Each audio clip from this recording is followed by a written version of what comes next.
Frères et sœurs, bonjour. Je suis encore heureux de vous retrouver dans cette continuité, dans cette nouvelle présentation. Nous continuons dans ce que nous avons commencé dont le thème était l'acte sexuel.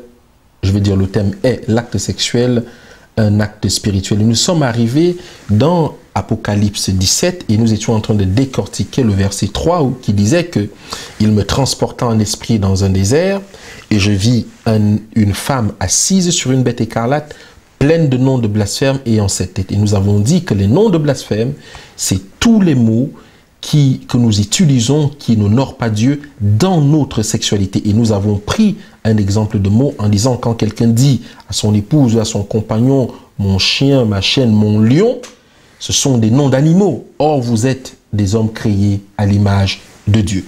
Nous sommes allés au verset 4 d'Apocalypse 17 qui disait que cette femme était vêtue de pourpre, d'écarlate et parée d'or, de pierres précieuses et de perles. Elle tenait dans sa main une coupe d'or remplie d'abominations et d'impuretés, de sa prostitution. Et nous avons dit que l'habillement influe sur la sexualité, c'est-à-dire que notre manière de nous habiller influe dans notre sexualité et la manière dont la personne en face de vous va concevoir votre habillement, la manière dont il sera excité, va permettre que sa sexualité ne soit pas braquée sur la personne. C'est pas la personne à ce moment-là qui va l'intéresser, mais c'est plutôt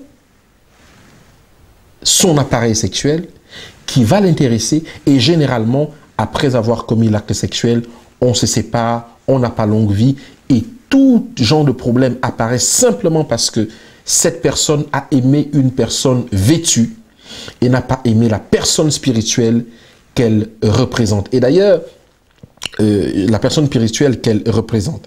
Et le texte continue en disant qu'elle tenait dans sa main une coupe d'or remplie d'abominations et d'impuretés. Nous avons cité quelques-unes de ces abominations. Nous avons parlé de tout ce qui se fait, l'homosexualité, les incestes, la masturbation, les sodomies et toutes ces choses. Et nous avons parlé en particulier de la masturbation et de la fellation. Et nous avons dit que la fellation et la masturbation, nous avons parlé de la fellation à part et nous avons dit que la masturbation, il y a une bonne et une mauvaise masturbation. Mais nous allons le voir un peu plus en détail tout à l'heure quand on va voir les positions sexuelles, la sexualité de la croix. Nous sommes donc au verset 6. Cette femme a donc déjà toutes ces abominations qu'elle transmet à tous les enfants de Dieu, à tous ceux qui professent le nom de Christ. Elle les éduque dans la sexualité. Elle envoie ses agents dans les églises puisqu'il est écrit qu'il y a des personnes qui enseignent la doctrine de Balaam aux enfants de Dieu à manger les viandes sacrifiées aux idoles et à commettre l'impudicité. Au verset 6, il est écrit d'Apocalypse 17 « Et je vis cette femme ivre du sang des saints et du sang des témoins de Jésus. Et en la voyant, je fus saisi d'un grand étonnement. » Il y a une double application dans ce verset. D'abord, l'application prophétique qui concerne la persécution des chrétiens, mais aussi une application spirituelle qui concerne la sexualité, l'acte sexuel tel que nous sommes en train de suivre le processus. Je vis cette femme ivre du sang des saints et du sang des témoins de Jésus. En la voyant, je fus saisi d'un grand étonnement. Comment cette femme est ivre du sang des saints? Souvenez-vous, elle éduque tout le monde, y compris l'Église de Dieu dans la sexualité.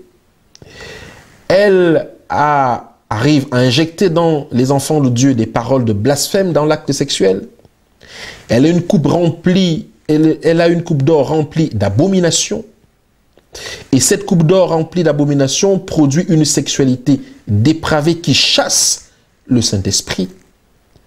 Et enfin, le verset 6 nous dit qu'elle boit. Elle est ivre du sang des saints. Mes frères et sœurs, elle est ivre du sang des saints parce que chaque fois qu'un homme de Dieu n'est pas pur dans sa sexualité, cet homme de Dieu appartient à la Babylonienne. Et c'est comme ça qu'elle boit le sang des saints tous les jours. Parce que chaque action sexuelle qu'un homme de Dieu commet, alors que cela vient de la Babylonienne, alors c'est ainsi qu'elle boit le sang des saints tous les jours de son existence. C'est la raison pour laquelle il faut absolument, rapidement, une réforme sexuelle pour empêcher désormais, d'une manière spirituelle, qu'elle continue à boire le sang des saints. Que l'Église se réveille et enseigne aux jeunes qui font partie de la dernière génération comment pratiquer l'acte sexuel. Quelle est la valeur que Dieu accorde à l'acte sexuel? Est-ce que c'est pour devenir plus saint devant Dieu? Parce que le moyen que Dieu a trouvé pour aller rapidement dans la sexualité pour les hommes et les femmes qui sont mariés, et on parle de 90% ou 99% de la population pour Dieu en dehors des cas spécifiques, des prophètes et autres, toutes ces personnes doivent avoir une sexualité pure en réalité. Et l'Église doit se charger d'enseigner pour produire une génération pure devant Dieu. Cette femme qui est la femme de Satan, elle est ivre du sang des saints. Vous avez lu dans Proverbe 6 où celui qui commet adultère commet un crime devant Dieu. Et il est passible d'un certain nombre de choses. Et quand un homme de Dieu devient impuissant, alors elle a réussi son pari. Mes frères et sœurs, notre vie sexuelle est très attaquée. Voilà pourquoi nous devons nous désolidariser d'un certain nombre de choses. Nous devons prier le Seigneur de nous désolidariser de la convoitise des yeux, de la chair, l'amour du monde. Et toutes ces choses qui vont nous permettre d'avoir accès à la sexualité de la Babylonienne. La sexualité de la Babylonienne ne respecte pas l'être humain. La sexualité de la Babylonienne, c'est le plaisir à donf, au maximum, jusqu'à détruire les puissances de votre cerveau, de telle façon que vous avez désormais un cerveau en carton. Nous avons lu dans une déclaration de l'esprit de prophétie dernièrement que celui qui a une mauvaise sexualité ne pourra pas distinguer le profane du spirituel. Ça devient quelque chose de compliqué. Dieu n'est plus un être à qui on donne révérence. Dieu devient quelqu'un que l'on rencontre au marché tous les jours. Et pourtant, si on avait une invitation du président de la République, nous nous préparons d'une certaine manière. Mais quand on vient chez Dieu, ce n'est plus la même chose. Parce que nous avons l'impression de le connaître. Il est écrit au verset 6 que cette femme, je vis cette femme ivre du sang des saints. Chaque homme de Dieu qui prêche sur une chaire, qui baptise des gens, qui prêche l'évangile, qui n'a pas sa sexualité réglée, je n'ai pas envie de le dire, mais la Babylonienne boit son sang et elle ressemble, malgré tout ce qu'il fait, à un agent de Satan. Puisque nous avons vu au départ, tout à l'heure, que Satan attaque l'acte sexuel par, l'appareil sexuel, par la désobéissance, ce qui fait qu'il produit une génération pour lui-même. Et nous avons vu qu'un mauvais acte spirituel crée le vice et crée des êtres humains remplis de vices. Voilà pourquoi il est nécessaire, absolument nécessaire, que l'Église revienne à cette réforme sexuelle.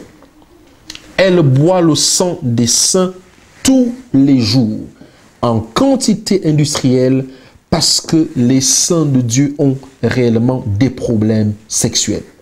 Et vous allez le comprendre, il y a beaucoup de célibataires dans le peuple de Dieu, hommes comme femmes. Les jeunes n'arrivent plus à se mettre ensemble.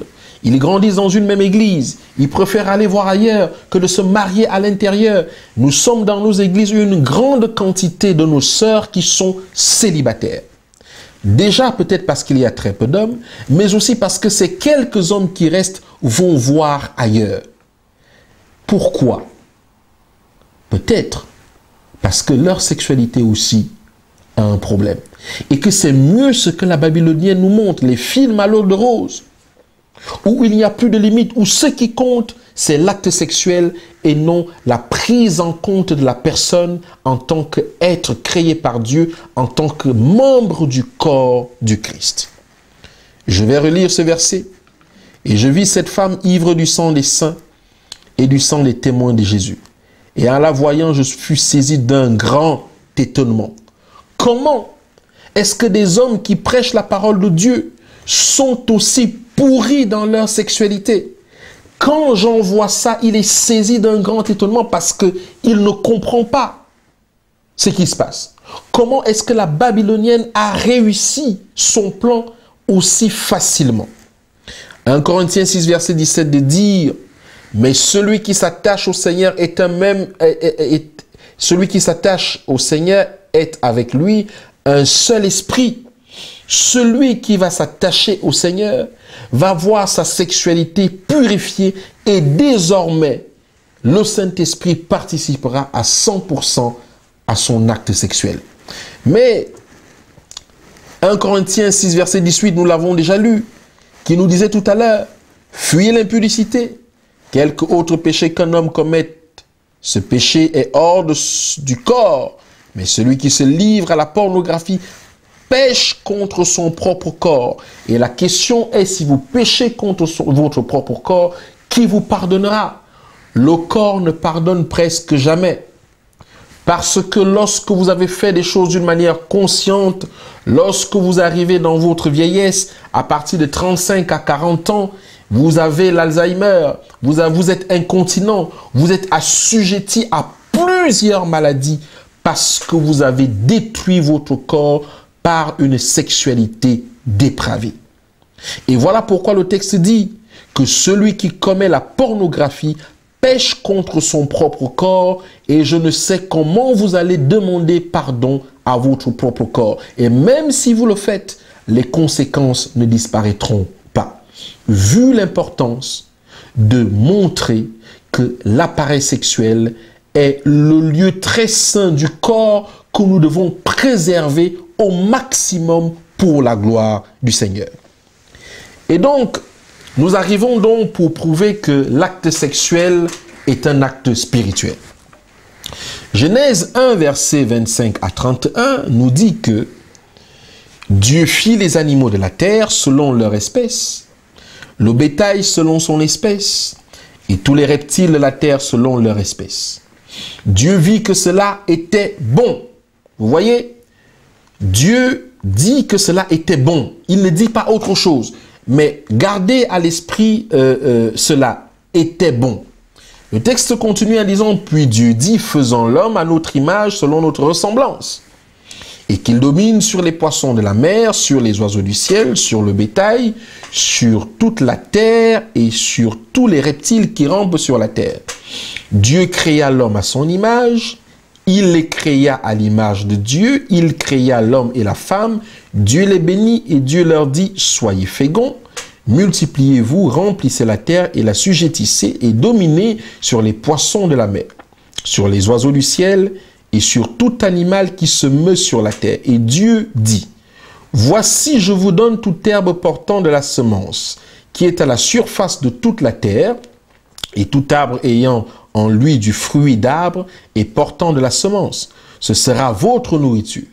Et à tout animal, toute la terre, et à tout animal de la terre, et à tout oiseau du ciel, et à tout ce qui se meut sur la terre ayant en soi un souffle de vie, je donne toute herbe verte pour nourriture, et cela fut ainsi. Dieu vit tout ce qu'il avait fait, et voici cela était très bon. Ainsi il eut un soir, il eut un matin, ce fut le 6e jour. Mes frères et sœurs, Dieu va mettre Adam devant les animaux de la terre pour leur donner des noms. Et Adam va voir que tous ces animaux sont en couple. Il est écrit qu'Adam va avoir un ressentiment. se poser la question pourquoi je suis seul. Et comme il est rempli du Saint-Esprit, Dieu va comprendre le ressentiment d'Adam. Il va le mettre dans un sommeil. Et puis, il va faire une anesthésie générale. Il va l'opérer sous anesthésie générale et il va sortir Ève.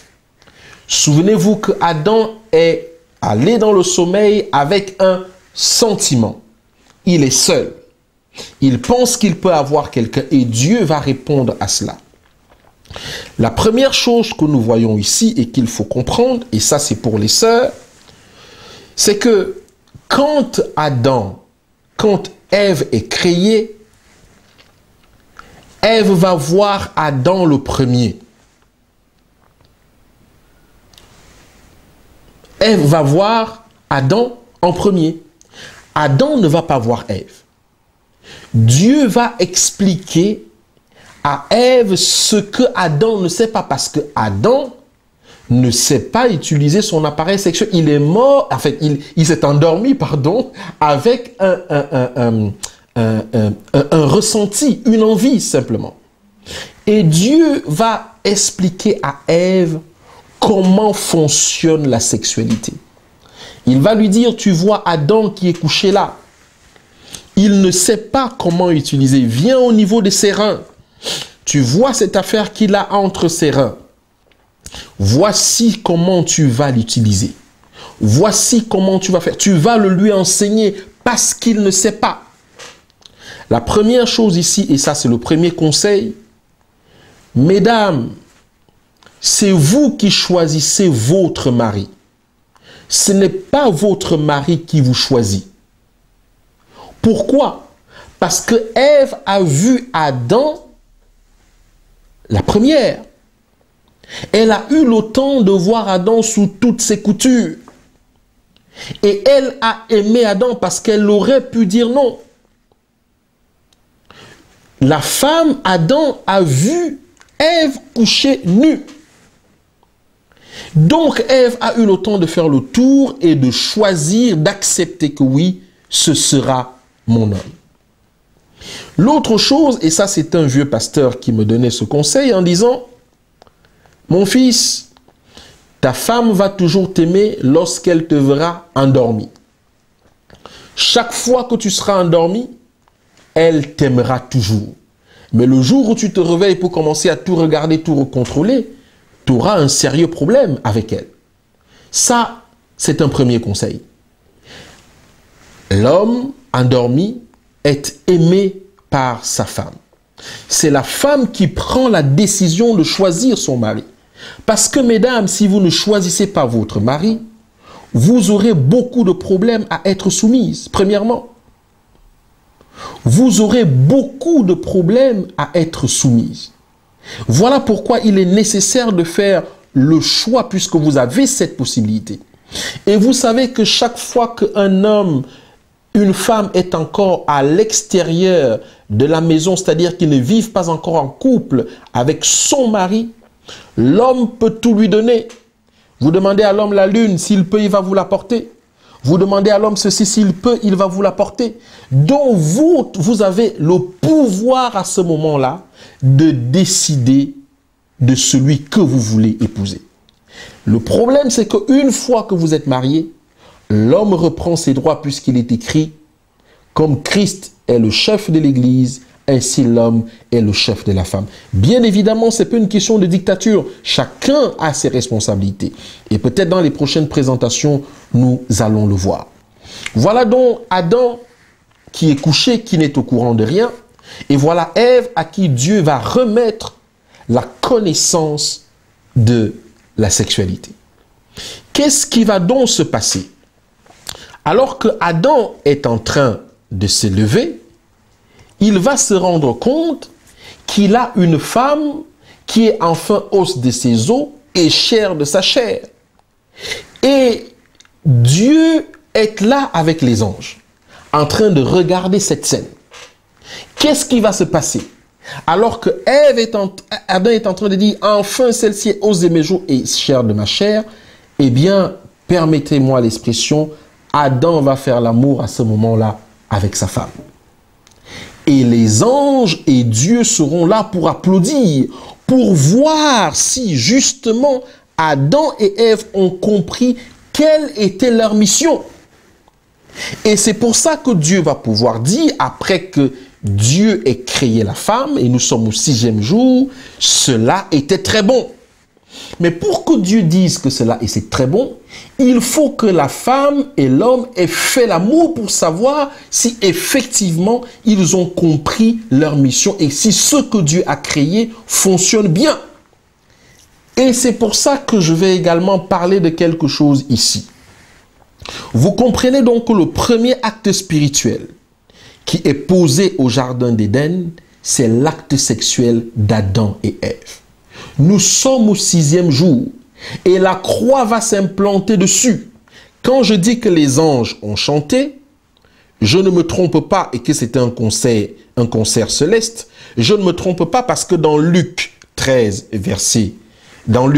2, versets 13 et 14, il est écrit, et soudain il se joignit à l'ange, une multitude de l'armée céleste louant Dieu et disant, gloire à Dieu dans les lieux très hauts, paix sur la terre sur les hommes, paix sur la terre parmi les hommes qu'il a agréés. Qu'est-ce que ça veut dire? La première fois qu'il y a eu un acte sexuel, les anges ont chanté le même chant. Cette fois-ci, ils vont le chanter pour la naissance du Christ. Mais naissance du Christ d'où? D'une femme dont il sort d'un appareil sexuel et les anges sont en train de chanter cela. Je disais donc à ce moment-là, nous sommes au 6e jour. Quel est le problème que ça règle ici? Il y a beaucoup de frères et sœurs qui disent que non, ils ne peuvent pas faire l'amour le jour du sabbat. Oui, parce qu'il est écrit que tu ne feras pas ton ouvrage. Mais ici, l'ouvrage de la sexualité n'est pas notre ouvrage. C'est l'ouvrage de Dieu. Et Paul est clair dans 1 Corinthiens 7 en disant que vous n'avez qu'une seule raison pour vous séparer, c'est pour vaquer à la prière et au jeûne. En dehors de cette possibilité-là, vous n'avez pas le droit de dire à votre femme autre chose. Si vous êtes bien physiquement, vous n'avez pas le droit de lui dire non, sous prétexte que vous êtes dans le sabbat. La seule chose qui peut vous empêcher, c'est la prière et le jeûne. Mais d'ailleurs, ce qui montre également la présence de la croix, puisque nous sommes au 6e jour, l'homme a rencontré sa femme, l'homme a rencontré sa femme et les deux vont aller ensemble pour rencontrer Dieu, pour assister au deuxième don, au deuxième acte spirituel qu'est le sabbat. Ce qui fait que l'homme a rencontré sa femme et les deux vont ensemble rencontrer Dieu, ce qui fait une relation horizontale et verticale. La croix est au beau milieu de cette affaire. Et Dieu est content puisqu'il a vu que Adam et Ève ont compris. Et ce que je voudrais ajouter par là, pour mes frères et sœurs, s'il y a un jour où vous devez faire l'amour avec votre femme ou avec votre mari, je vous conseillerais le jour du sabbat.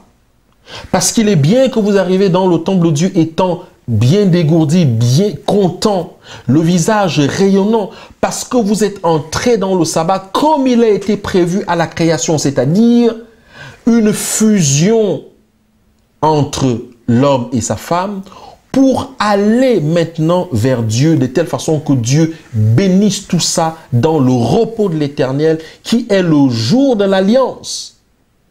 Et vous allez remarquer que le seul jour où Dieu n'a pas dit lui un soir, lui un matin, c'est bien le jour du sabbat. Il y a un jour où Adam va connaître sa femme et tout de suite il rentre dans l'alliance avec le Seigneur.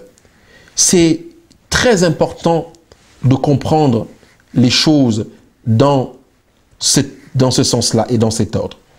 Alors, comme je le disais, c'est ainsi donc que l'acte sexuel devient le premier acte spirituel posé dans le jardin d'Éden. Et après que l'acte spirituel, sexuel a été fait devant Dieu et les anges, Dieu va enfin dire, voici, tout est très bon. Mes frères et sœurs,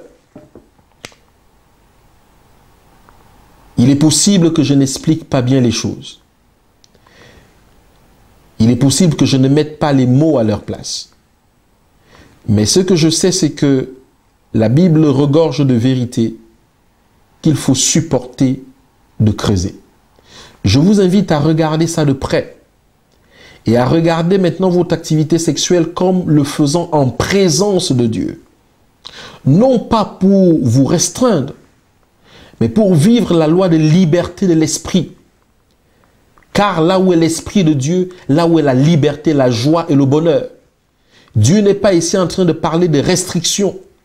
Dieu est ici en train de vouloir nous rendre beaucoup plus sains rapidement par sa volonté et par une pratique sexuelle pure.